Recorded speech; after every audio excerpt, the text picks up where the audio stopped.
Arrête avec cette putain de chanson! Je peux fredonner si j'en ai envie. Non, je sais que tu peux. Je te demande d'arrêter de le faire. Si tu me le demandes, j'arrête de le faire. Merci.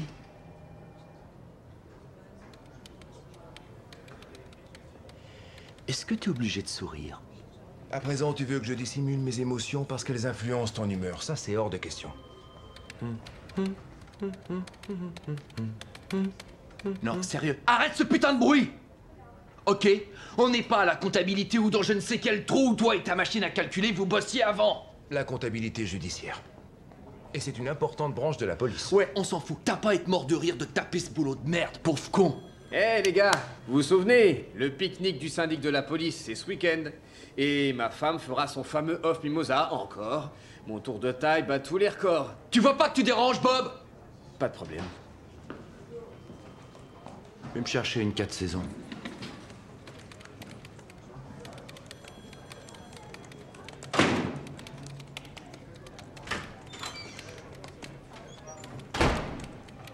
Tu sais ce que je viens de faire?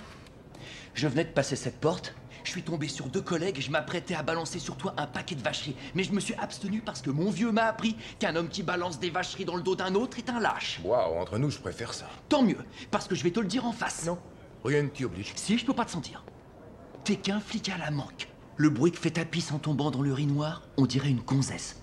Si on était dans la jungle, je te sauterais dessus. Et même si tu n'étais pas dans ma chaîne alimentaire, je serais prêt à faire un détour exprès pour te sauter dessus.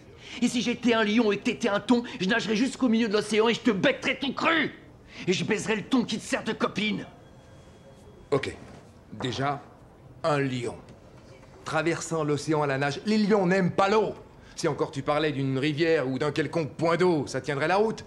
Mais tu te retrouves au milieu de l'océan, avec des vagues de 6 mètres. J'imagine qu'on est au large de l'Afrique du Sud. S'attaquer à un thon de 400 kilos, dans la force de l'âge, accompagné de ses 20 ou 30 copains, c'est sûr que tu perds. C'est sûr que tu perds à 90%.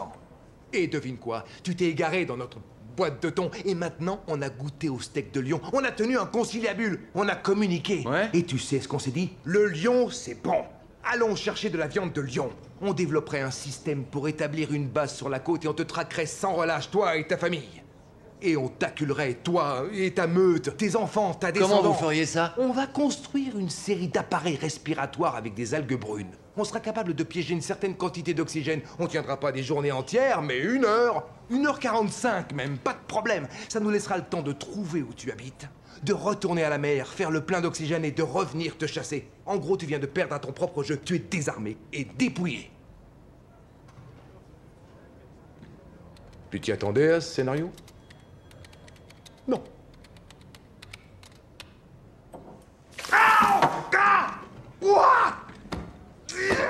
Dans 2 minutes environ, les marchés ouvrent. Pamela Boardman, la présidente de Lendl Global, s'apprête à faire retentir la cloche. Boardman est accompagnée de son argentier David Hershon, qui contrôle 40% des 70 milliards de valorisation de Lendl. Combien on a perdu en tout? Vous pouvez faire sonner la cloche, mademoiselle Boardman. 32 Millions. Non, Milliards.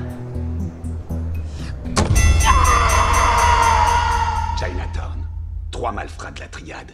J'ai descendu les 2 premiers d'un seul coup. Bang, bang. Ouais. Là, je me suis levé pour liquider le chef. Oh putain, c'est comme si j'y étais. J'entends siffler. C'était mon coéquipier sur le toit. Il me sort. Vous êtes pas à égalité! Il me jette un méchant Mossberg à pompe. Je m'en colle une dans le torse. Game over, pédale. Ouais.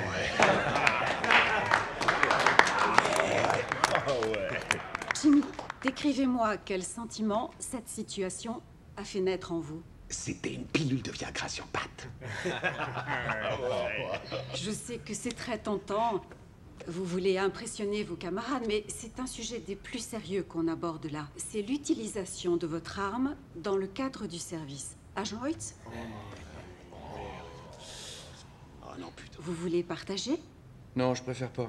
Inspecteur Hoyt, vous venez depuis plus de 6 mois maintenant et vous n'avez pas dit un mot. Allez, cette enceinte vous protège, on ne juge personne ici. Grosse merde. Ça, c'est un jugement, Jimmy. Confiez-vous.